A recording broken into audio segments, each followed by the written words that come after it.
안녕하세요. MK논술학원의 임태훈 부원장입니다.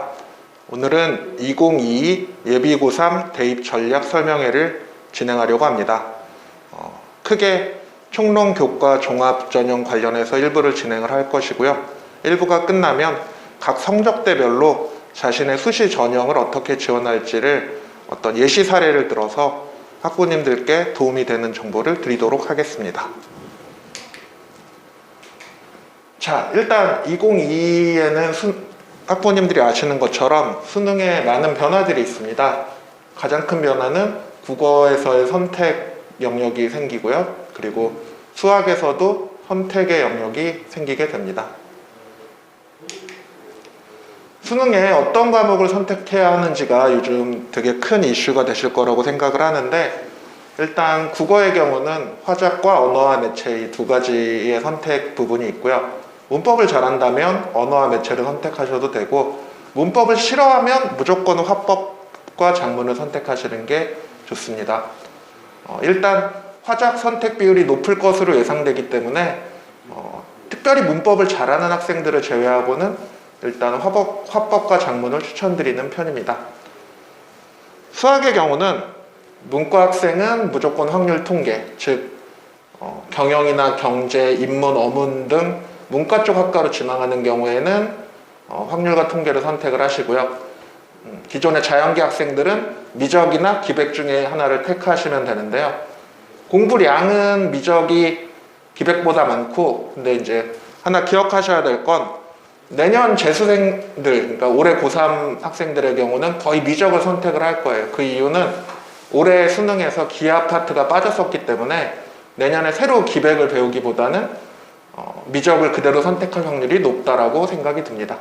그런데 중요한 건 공부량보다 본인이 기백을 잘하면 기백을 선택하셔도 되고요. 즉 공간 도형이나 도형에 대한 감각이 좋으시면 선택하시면 되고, 그게 아니면 미적을 선택하시는 게 더 무난하실 거라고 생각이 듭니다.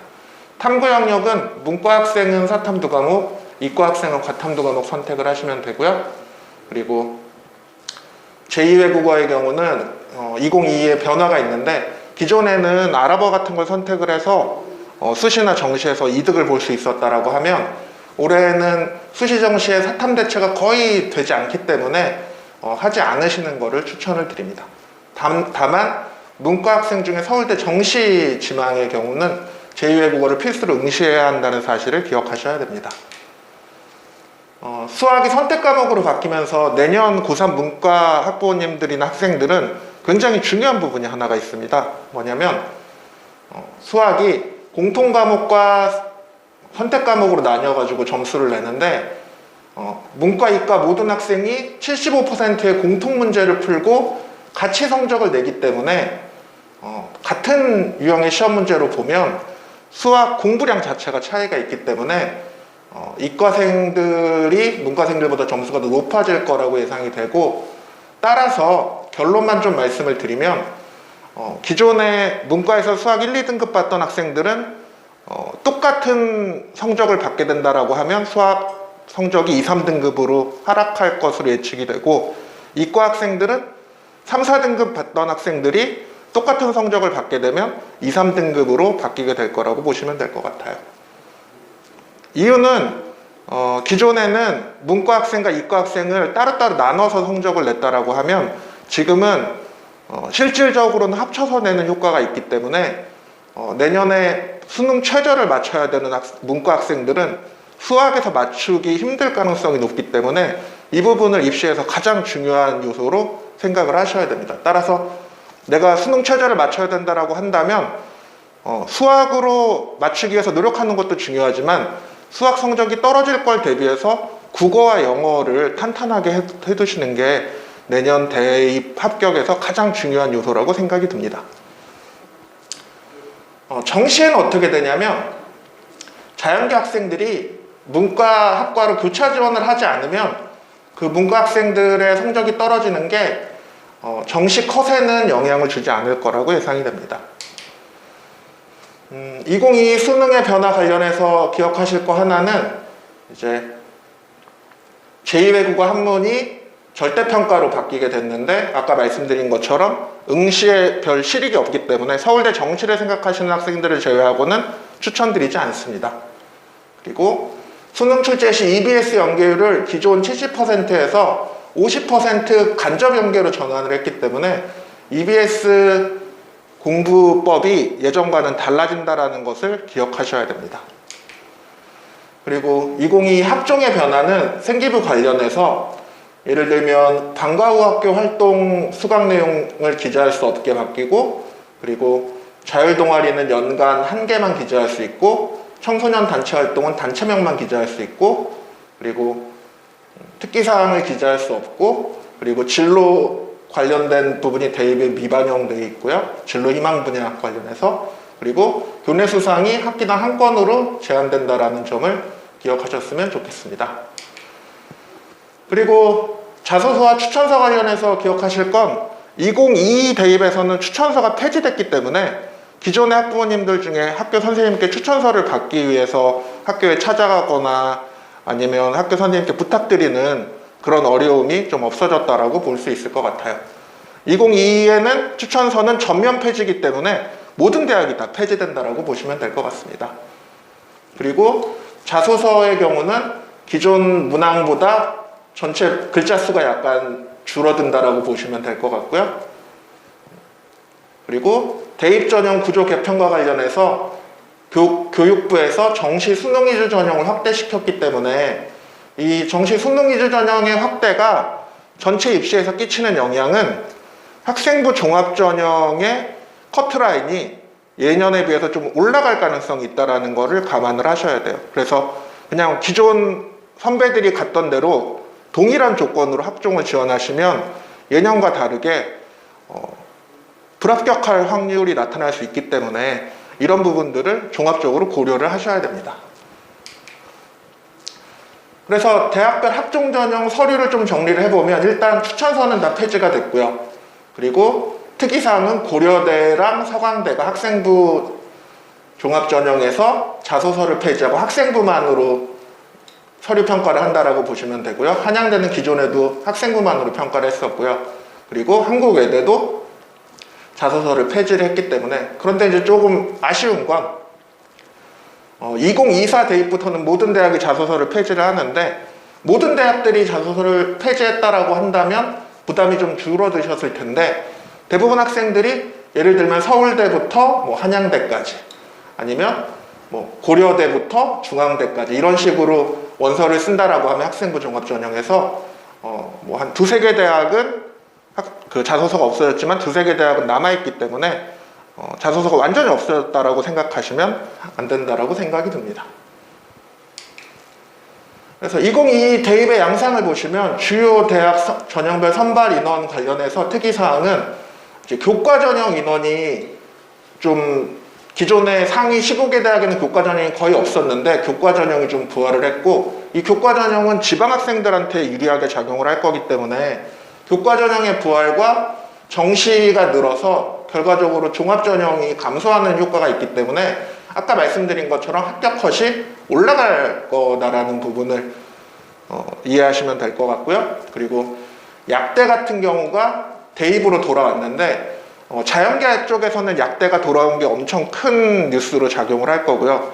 지금 이 방송을 보고 계신 인문계 학부모님들 같은 경우에는 이화여대 약대에서 문과로 선발하는 인원이 생기기 때문에 기존 문과 최상위권이 선택할 수 있는 선택지가 좀 늘어났다라고 보시면 될 것 같아요.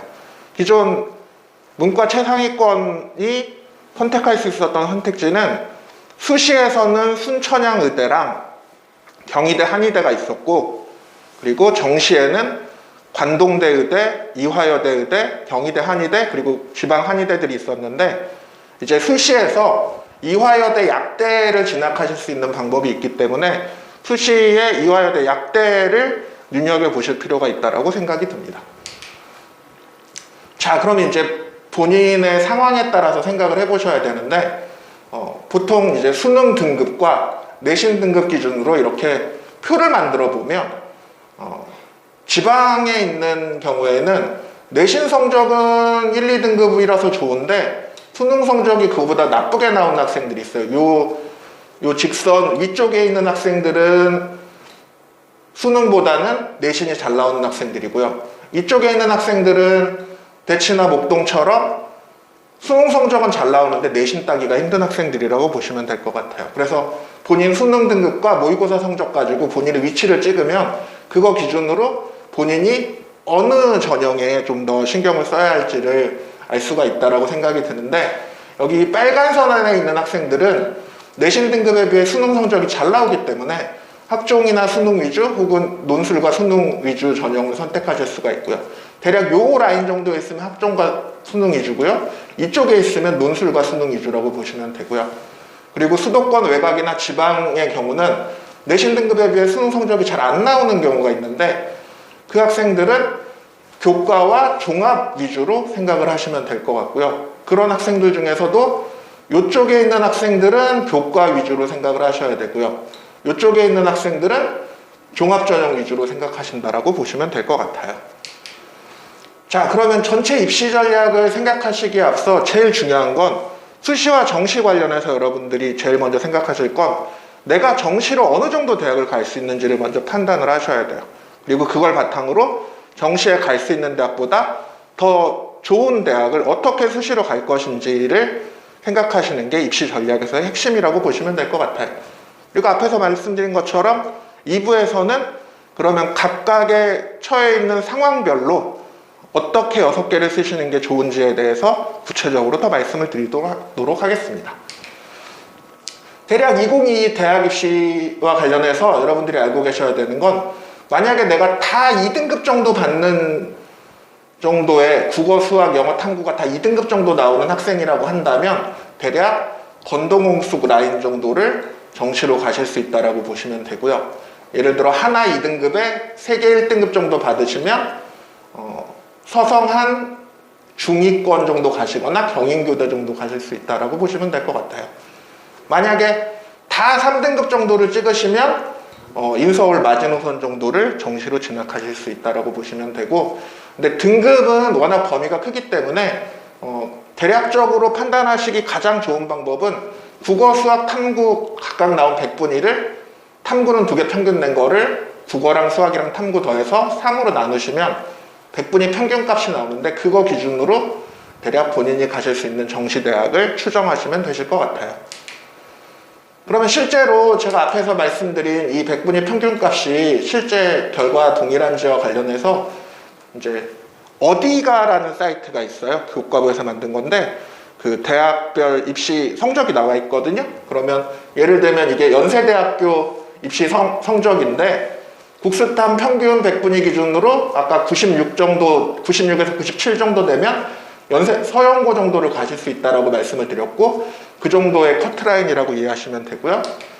그럼 서서만이 중에서는 이제 한양대가 그 정시 성적을 이렇게 발표를 했는데 대략 94에서 한 96 정도를 받으면 한양대 정도를 정시로 가실 수 있다라고 보시면 되고요. 그리고 중경외시 라인에서는 이게 이제 경희대 정도인데, 경희대는 대략 100분위 평균 92에서 94 정도 받으시면 본인이 원하는 대학 학과를 가실 수 있고요. 그 밑에 대학이 이제 건동홍숙 라인에서는 예를 들면 동국대 성적을 보시면 동국대는 약 90에서 한 92 정도를 보시면 되실 것 같아요. 그리고 그 밑에 국숭세단 라인에서는 대략 이게 국민대의 성적인데 한 88에서 90 정도의 100분위 평균이라고 보시면 되고요. 마지막으로 이제 수도권 마지노선에 가천대가 있는데 대략 한 82에서 85 정도. 대략 2등급이 89부터 2등급이라고 하면 다 2등급 커트라인 정도를 찍으셨다라고 하면 국숭세단 라인의 하위권 학과 정도를 가질 수 있고, 100분위 평균 85면 다 3등급 정도인데 약간 높은 3등급 정도를 받으신 성적이라고 보시면 될 것 같아요. 지금부터는 수시에 대해서 말씀드리도록 하겠습니다. 우선 교과 전형입니다. 일단 교과 전형 관련해서 생각하셔야 될 부분은, 교과 전형은 학교의 어떤 그 종류나 아니면 학교 활동이나 이런 게 중요하지 않고 교과 성적 자체가 되게 중요한 전형이라고 보시면 될 것 같고요. 그리고 기억하실 거 한 가지는 예를 들면 3학년, 2학년, 1학년 기준으로 성적이 많이 향상됐다고 하더라도 교과 전형에서는 수치 그 자체만 보기 때문에 그걸 평균 낸 수치로 따진다라고 보시면 될 것 같아요. 그래서 교과 전형의 경우는 종합 전형과는 다르게 수치 그 자체만을 보기 때문에 다른 부분들에 대해서는 신경 쓰지 않으셔도 되고, 특이사항은 2022 대입에서는 예를 들어 공통 과목이나 아니면 일반 선택 과목과 다르게 그 진로 선택 과목의 경우는 학교마다 반영 방식이 조금씩 다를 수 있기 때문에 교과 전형을 지원하시는 분들은 그 부분을 감안을 하셔야 된다고 생각을 합니다. 자, 교과 전형 관련해서 말씀드릴 부분은 일단 올해 교과 전형이 많이 신설이 되었다라고 보시면 될 것 같고, 그리고 교과 전형은 학교 네임밸류랑 다르게 그 전형의 특성에 따라서 커트라인이 결정되기 때문에 그 전형의 특성을 잘 이해하시는 게 중요하다고 보시면 될 것 같아요. 그래서 서울대 같은 경우는 이제 수능 최저가 3개 2등급에 학교별로 2명을 추천을 하고요. 대략 예상 커트라인은 1등급 초반대라고 생각이 들고요. 경인교대 같은 경우는 학교장 추천 전형을 신설을 했는데 교대에서 면접 없이 서류만으로 선발하고 수능 최저가 없기 때문에 이 전형은 컷이 매우 높을 거라고 생각이 들어요. 대략 뭐 1.1, 1.2 정도에서 끊길 가능성이 높기 때문에 그런 부분들을 감안을 하셔야 된다고 생각이 들고요. 서울교대 같은 경우는 기존의 학교장 추천 전형을 그대로 진행을 하는데 교과의 중요성이 더 커지기 때문에 기존의 서울교대 1단계 커트라인이 대략 1.3 내외였는데 역시 이 서울교대의 경우도 컷이 좀 더 올라갈 가능성이 높고, 경인교대랑 비교를 하면 경인교대는 최저가 없고 서울교대는 최저가 4, 9가 있다라고 하면 최저가 없는 전형은 지방의 내신만 좋은 1.0 학생들도 합격을 할 수 있기 때문에 생각보다 컷이 높다라고 판단하시면 될 것 같아요. 그리고 연대 같은 경우는 학생부 교과의 추천형을 신설을 했고요. 기존에 이제 학생부 교과의 면접형을 추천형으로 전환을 했는데 이제 상위 5%를 추천을 하고 수능 최저 없이 선발을 한다라고 하면 역시 연세대 교과 전형도 거의 서울대 직윤이랑 비슷할 정도의 커트라인이 나올 거라고 생각이 듭니다. 그리고 고려대의 경우는 학생부 교과의 학교 추천 전형에서 교과 80에 서류 20으로 선발을 하고 이제 최저가 있기 때문에 상위 4%를 추천을 하지만 생각만큼 물론 이제 그 커트라인이 높을 거라고 생각이 들긴 하지만 연대랑 비교했을 때 이 최저가 적용이 되면 지방의 내신만 좋은 학생들이 붙지를 못하기 때문에, 그러면 예를 들어 연대 이 전형이 1.3 안쪽에서 끊긴다라고 하면 고대의 경우는 1.3이 좀 넘어갈 가능성이 높다라고 생각이 듭니다. 그리고 서강대 같은 경우도 교과 전형을 새로 만들었는데 신설을 했는데 최저가 3개 합 6이라서 되게 높은 편이거든요. 그렇다라고 하면 제가 봤을 때 이 대학 네임밸류 순서대로 가지 않고 성대 같은 경우가 서강대보다 컷이 높아질 거라고 생각이 듭니다. 즉 성대는 1.3 거의 고대랑 비슷하거나 고대보다 컷이 높아질 거라고 생각이 들고요. 왜냐면 최저가 2개와 5이기 때문에. 근데 서강대 같은 경우는 제가 봤을 때 이 3개 합 6이 너무 높기 때문에 내년 입시에서 약간 펑크의 가능성도 있을 수 있다고 생각이 듭니다. 그리고 학부모님들이 오해하시는 게 한 가지가 있는데 뭐냐면 교과 전형 기준으로 내가 대학에서 고등학교에서 추천을 받으면 합격하실 수 있을 거라고 생각을 하는데 그거는 전형의 특성에 따라 다릅니다. 예를 들면 한양대 같은 경우는 상위 11%를 추천을 하는데 다른 학교들이 한 4, 5% 정도를 추천한다라고 했을 때 11%면 굉장히 폭넓게 추천을 하는 건데 이 한양대 전형이 원래 교과 100에 수능 최저가 없었기 때문에 모든 교과 전형 중에 여기가 컷이 제일 높았었어요. 제일 들어가기 어려웠거든요. 그러면 상위 11% 추천을 받는다고 하더라도 여전히 들어가기 어려울 거기 때문에 추천은 받았는데 떨어지는 학생들이 많이 발생할 수 있는 전형이라서 한양대 교과 전형을 지원을 하실 때는 내가 전년도 한양대 교과 전형을 합격할 수 있는 성적이 나오는지를 기준으로 판단해야지 학교에서 추천받는 기준으로 판단을 하시면 큰 낭패를 보실 수가 있다고 생각이 듭니다. 그리고 이화여대 고교 추천 전형도 수능 최저가 없기 때문에 이 전형들 기준으로 수능 최저가 없는 전형은 정시는 예를 들어 서영고, 서성한이 순서대로 컷이 나온다라고 하면 수시는 이화여대 컷이 고대보다 더 높게 나오는 경우가 있어요. 이렇게 최저가 없는 경우에는. 그래서 그런 부분들을 감안을 해서 지원을 하셔야 되고, 중앙대 같은 경우도 수능 최저가 되게 높은 편이라서, 근데 기존에는 경희대, 외대, 건대, 동국대에 교과 전형이 없어서 그래도 이 컷이 유지가 됐는데, 이제 밑에 대학들, 경희대나 외대의 최저가 더 낮은 경우에는 중대 교과 전형의 컷은 하락할 거라고 생각이 듭니다. 그래서 만약에 나중에 지원하시려고 할 때 약간 요행을 노린다라고 생각을 하시면 서강대나 중앙대 같은 경우가 요행으로 좀 낮은 성적, 1등급 중후반대에서 합격하실 수 있는 기회가 생길 거라고 생각이 듭니다. 제가 그런 판단을 드리는 이유는, 예를 들면 이제 대학들이 각 자기네 입시 결과를 어디가 사이트에 다 올리는데, 예를 들면 서울대 같은 경우는 지역균형에서 1.1, 1.2 정도 되는 학생들이 합격을 하고, 연대 같은 경우도 1.3에서 1.4, 뭐 1.5 이 정도가 붙는데, 연대는 이 전형이 이제 교과 100으로 바뀌어버리면 이 컷이 거의 서울대 지금급으로 올라가게 될 거다라는 거고요. 그래서 입시는 그 전년도에서 뭐가 변화했는지를 아셔야 됩니다. 그리고 고려대 추천 투 전형도 기존에는 서류 100으로 선발했을 때의 등급이라고 하면 교과가 반영되면 이거보다는 컷이 좀 더 올라갈 거다라고 볼 수 있고요. 앞에서 말씀드린 것처럼 한양대의 경우는 서울대, 연대, 고대랑 비교했을 때 오히려 한양대가 더 높기 때문에 학부모님들이 지원을 하실 때 그냥 무턱대고 내가 상위 11% 한양대 추천받았다라고 넣으시면 한 장을 날리시는 거고, 이 한양대의 교과 전형 합격 가능성 여부를 타진을 하시고 지원을 하셔야 됩니다. 그리고 일반적인 학생부 교과 전형을 정리를 해보면 대략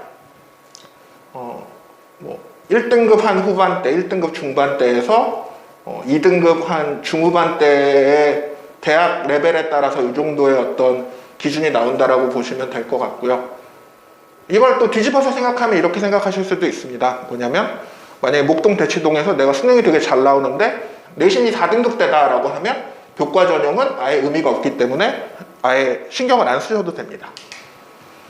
교과 전형 입결에 미치는 요인은 선발 인원, 선발 방법, 수능 최저 자격 기준이 있고요. 대체로 수능 최저 자격 기준이 없으면 그 전형의 교과 컷은 매우 높아집니다. 그리고 단계별 전형의 경우는 1단계에서 교과 비율이 몇 %냐에 따라서 역시 달라진다라고 보시면 되고, 그리고 학교별 추천 인원이나 면접 여부 등이 영향을 끼치고요. 그리고 전년도 입시에서 바뀐 부분, 작년도에는 서류 전형으로 뽑다가 올해 교과 전형으로 뽑으면 성적이 확 올라갑니다. 그리고 전년도 입시 결과, 교과 전형이 어떤 그 과 하나가 펑크가 나는 경우에는 그 다음에는 반드시 폭발하기 때문에 그 전년도 입시 결과를 보고 교과 전형을 그대로 넣으시면, 펑크난 과를 넣으시면 무조건 망합니다. 그래서 만약에 요행을 노리신다라고 한다면 수능 최저가 되게 높고, 그리고 그 교과 기준으로 그 전년도에 되게 컷이 높았던 그 학과를 지원하시면 오히려 어부지리를 얻으실 수도 있습니다. 수시 종합전형에 대해서 말씀드리도록 하겠습니다. 수시 종합전형은 교과 전형과의 차이점은, 교과 전형은 어떤 학교 간의 차이를 반영하거나 하지 않는데, 종합전형은 지금 블라인드로 서류 평가를 하긴 하지만 일반고나 자사고, 특목고처럼 학교 유형을 완전히 초월해서 동일하게 평가하고 있다라고 보기는 좀 어렵습니다. 따라서 본인 학교 유형에 따른 지원 가능 내신을 감안을 하시고 그것에 맞춰서 지원하시는 게 가장 중요하다고 생각하실 수 있습니다. 그걸 알 수 있는 방법은 전년도 같은 동일 학교에서 선배가 붙었던 내신을 감안해서 지원하시는 게 제일 타당하다고 생각이 드는데, 올해에는 종합전형 인원이 많이 감소가 됐기 때문에 전년도보다 조금 더 좋은 내신으로 지원하셔야 된다는 걸 고려를 하셔야 되고요. 그리고 연대와 경희대가 학종에서 수능 최저를 다시 부활했기 때문에 그런 부분들을 고려해서 그냥 수능 최저 없는 학종만 지원하시기보다는 수능 최저를 맞추고 학종 전형을 지원하셨을 때 좀 더 선택지가 넓어진다는 것을 기억하실 필요가 있습니다. 또 한 가지는 교과 전형은 1학년 때 3.0, 2학년 때 2.0, 3학년 때 1.0이면 세계 평균 내에서 2.0으로 평가를 받는데 종합 전형의 경우는 그렇게 성적이 급상승했을 때 그 부분들을 학생의 성장 잠재력으로 감안을 해서 2.0보다 훨씬 더 좋은 내신으로 평가를 하기 때문에 만약에 지금 남은 기간 동안에 내신을 향상시킬 수 있다고 한다면 학종에서 좀 더 유리한 고지를 점할 수 있을 거라고 생각이 듭니다. 학생부 종합전형 관련해서 서울대는 대략 1단계는 서류 100, 2단계 서류 50, 면접 50, 최저 없이 선발을 하고요. 특이사항은 연대가 학생부 종합 활동호 수용에서 문과는 2개 합 4, 그리고 이과는 2개 합 5, 그리고 의치는 2개 1등급, 국제의 경우는 2개 합 5의 영어 1등급처럼 최저를 부활을 시켰고요. 그리고 고려대 학종의 일반 전형은 문과는 4합 7, 이과는 4합 8, 의대는 4합 5 정도 되기 때문에 만약에 목동 대치동에서 일반고 한 2.0, 2등급 내외인 학생들의 경우는 서영고를 갈 수 있는 가장 좋은 전형이 학종 전형이고, 특이사항은 1단계 서류를 5배수에서 6배수로 늘렸다는 건 재수생들의 지원을 좀 더 유도하는 거라고 생각하시면 될 것 같아요. 그리고 서강대 학종의 경우는 이제 학종 일반형으로 하나로 통합을 했고 서류 100에 최저 없이 선발을 하기 때문에 올해 입시 학종에서 되게 중요하게 생각되는 부분은 서강대와 한양대처럼 자소서 제출하지 않고 그냥 생기부만으로 선발하는 학종 전형의 경우에 좀 의외성이 많이 나타날 수 있다는 점을 좀 고려를 하셔야 되고요. 그리고 서강대는 인원이 굉장히 작은 학교라서 전통적으로는 약간 지방 학생들보다는 조금 더 이름 있는 학교의 학생들을 선발하는 경향이 있었는데 제가 봤을 때는 그 기조가 크게 바뀌지는 않을 거라고 생각이 듭니다. 그리고 성균관대의 경우는 학종의 계열 모집과 학과 모집을 둘 다 지원할 수 있다는 사실을 기억하셨으면 좋겠고요. 그리고 이제 이화여대 같은 경우에 학종에 최저가 있는 학교인데, 그래서 만약에 2등급 내외의 일반고 학생들이나 아니면 자사고의 한 3등급 그리고 특목고의 4등급 학생들의 경우는 이화여대 미래인재가 굉장히 좋은 기회가 되실 수 있습니다. 그리고 중앙대의 경우는 다빈치와 탐구형이 있고요. 다빈치 전형에서 면접을 새로 신설을 했고요. 그리고 경희대의 경우는 2022 학생부 종합에서 제일 중요한 건 제가 봤을 때는 경희대의 변화입니다. 대략 중경외시부터 건동홍수까지의 라인의 대학들이 혹은 그 밑에 대학들이 학종에 최저가 없기 때문에 경쟁률도 매우 높았고, 그리고 학생들이 되게 선호하던 대학들이었는데 경희대가 최저를 만들었기 때문에 대략 목동 기준으로 한 2등급 중후반대 학생들이 경희대를 굉장히 많이 선호를 했고, 그리고 실제로 학종에서도 많이 합격을 했었는데 이 변화가 학종 전체에 많은 영향을 끼치게 될 거고, 가장 근본적으로 영향을 끼칠 부분은 홍대 학생부 종합전형의 커트라인이 하락할 거라고 예상이 됩니다. 그래서 만약에 학생부 종합에서 예전 기준으로 지원하기 힘든 내신대 학생들이 이렇게 최저가 생긴 학종의 경우에 지원을 하셨을 때 좀 더 이득을 보실 수 있다고 보시면 될 것 같고요. 그다음에 이제 학생부 종합전형은 이제 대략 학교들에 따라서 이 정도의 평균 등급이 나오는데, 이거는 문이과 평균이기 때문에 문과 기준으로는 이거보다 조금 더 성적이 좋아야 된다고 보셔야 될 것 같고요. 학종에서 꼭 말씀드리고 싶은 게 한 가지가 있는데 뭐냐면 학부모님들은 학생이나 학부모님들은 학종에 나와 있는 이 수치를 보고 지원을 하시는데, 예를 들면 여기 철학과의 등급 평균이 3.8이고 예를 들면 국어국문의 평균이 2.7이라고 하면 국어국문이 철학과보다 더 가기 어렵다라고 판단을 하시는데, 실제 결과는 요 앞에 한 2.5 안쪽으로 있는 학생들이 일반고 지원자들이고, 여기 중간에 있는 학생들이 자사고 지원자들이고, 이 뒤쪽에 있는 학생들은 특목고 지원자들이기 때문에 그냥 이 수치만 보고 지원하시면 안 되고, 내가 내 학교 유형에 따라서 지원 가능한지 여부를 좀 판단을 하셔야 돼요. 그래서 그런 거 없이 지원을 하시게 되면, 예를 들면 이게 중앙대의 성적인데, 중앙대의 학생부 종합전형에 다빈치와 탐구형이 있는데, 탐구형이 예를 들어 동일한 역사학과인데 탐구형은 3.2고 다빈치는 1.9라고 하면, 예를 들어 일반고에서 내가 한 3.0이다라고 했을 때 이쪽을 쓰셨을 경우에는 중대 탐구형은 특목자사고를 조금 더, 특목자사고 학생들이 많이 지원하고 많이 뽑혔기 때문에 이 내신이 나온 거라서 그렇게 지원했을 때는 탈락하는 그 안타까움을 겪으실 수도 있습니다. 그래서 만약에 대학들이 올바로 수치를 내놓는다라고 한다면 이렇게 시립대처럼 일반고, 자사고, 특목고 학생들의 합격자 평균을 제시를 하고 이 유형에 맞춰서 지원을 하게끔 정보를 줘야 되는데, 이렇게 주지 않고 얘네를 뭉뚱그려가지고 평균 내서 정보를 주게 되면 혼란에 빠지실 수가 있고 입시에서 실패하는 요인이 되실 수 있습니다. 서울대 같은 경우도 여기 50% 컷과 70% 컷을 비교를 했을 때 70% 컷은 예를 들어 2.4, 3.2 이렇게 붙은 학생들은 특목고의 영향을 받은 거라서 일반고에서 3.2인 학생이 여기 지원을 하시면 탈락하게 됩니다.